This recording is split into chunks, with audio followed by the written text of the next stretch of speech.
아나스타시아가 들려주는 이야기. 아이를 방해하지 않기.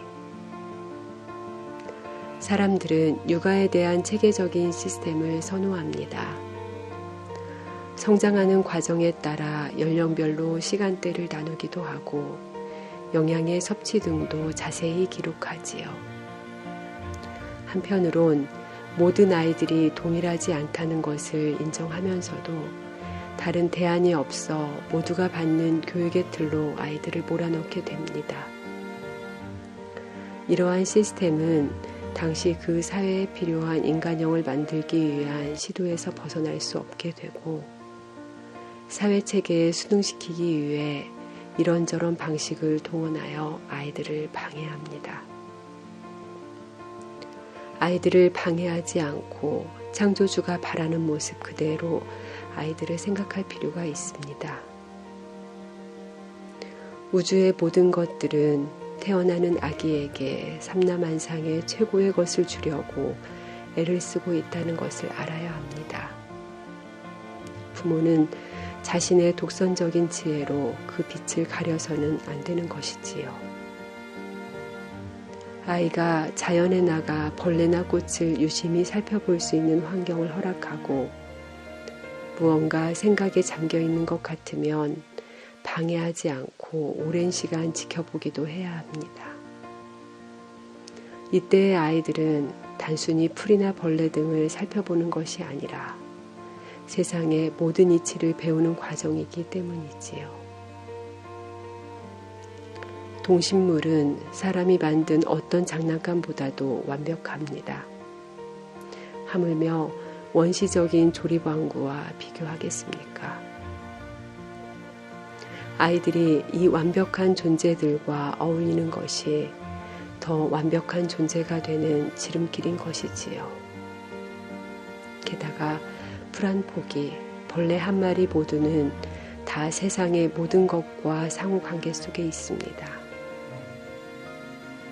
아이는 이 속에서 우주의 본질과 자신의 소명을 깨닫는 데 도움을 받기도 합니다.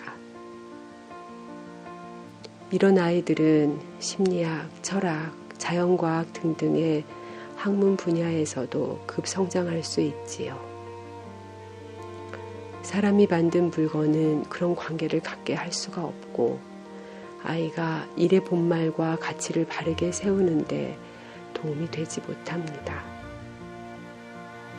하지만 우리의 현실은 갓 태어난 아이를 기저귀로 꽉 묶어놓고 아이가 잘 때와 먹을 때를 정해놓기도 합니다. 아이의 주변에는 말도 하지 못하고 마음도 전할 수 없는 여러 가지 물건들만이 놓여 있습니다. 아이는 부모가 전해준 장난감들 속에서 무언가를 찾고자 손으로 만지고 입으로 맛을 보기도 하지만 아무것도 느낄 수 없지요. 사람이 만든 물건은 누군가의 생각의 구현이기 때문에 우리가 아무 생각 없이 건넨 장난감은 사실 갓난아기에겐 누군가의 생각이 전해지는 것입니다. 그것도 조악한 생각이 말입니다. 우리들이 인공의 세상에서 눈을 돌려 자연을 바라보게 되면 언제나 감탄과 탄성이 터져나올 수밖에 없다는 것을 압니다. 광활한 우주에서부터 미생물에 이르기까지 그 신비로움과 조화로움은 늘 우리의 눈과 귀를 사로잡으며 우리의 마음을 겸허하게 하지요. 아이들이 처음부터 이러한 자연과 온전히 소통할 수 있다면 그들이 어떻게 자라날지 짐작할 수 있을 겁니다. 하지만 우리 세상은 아이들이 말을 하기 시작하면서 본격적으로 참견하기 시작합니다.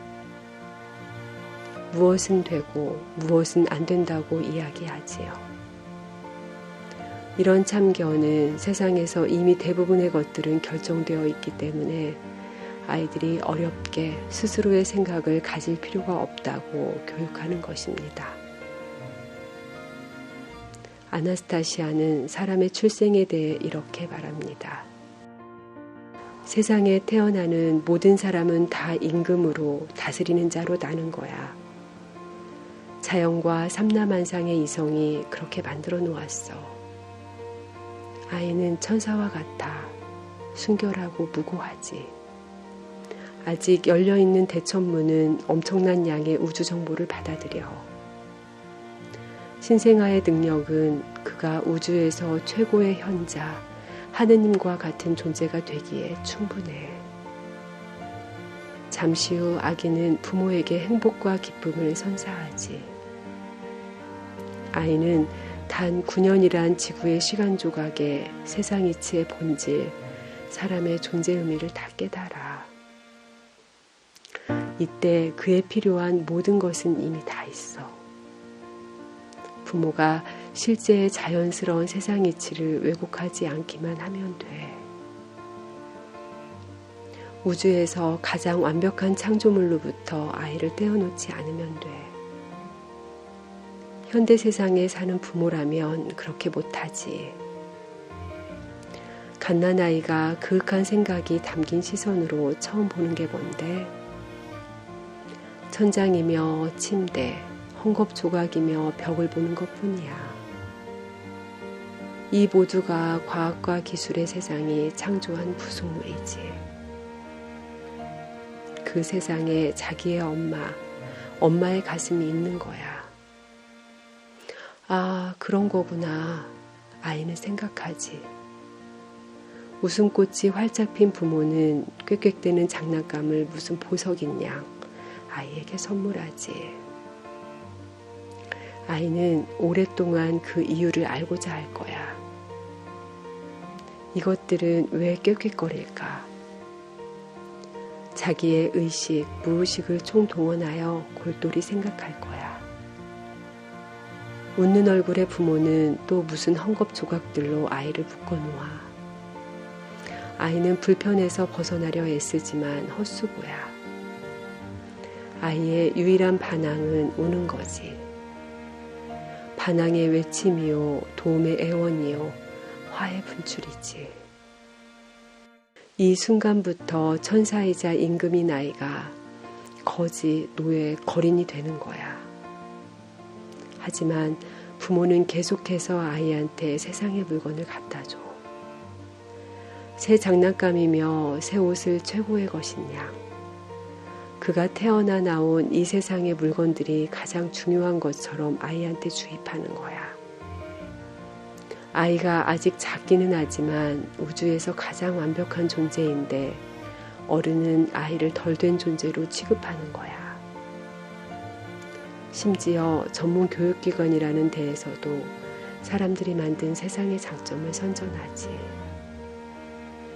9살쯤 되어야 자연이라는 것도 있다고 지나가는 말처럼 얘기해주지. 대부분의 사람들은 일평생을 두고 진리가 무엇인지 깨닫지 못해. 쉬운 문제 같은데 인생의 의미가 뭘까라는 숙제는 풀리지 않은 채로 남는 거야. 그런데 그 인생의 의미란 진리에, 기쁨에, 사랑에 있어.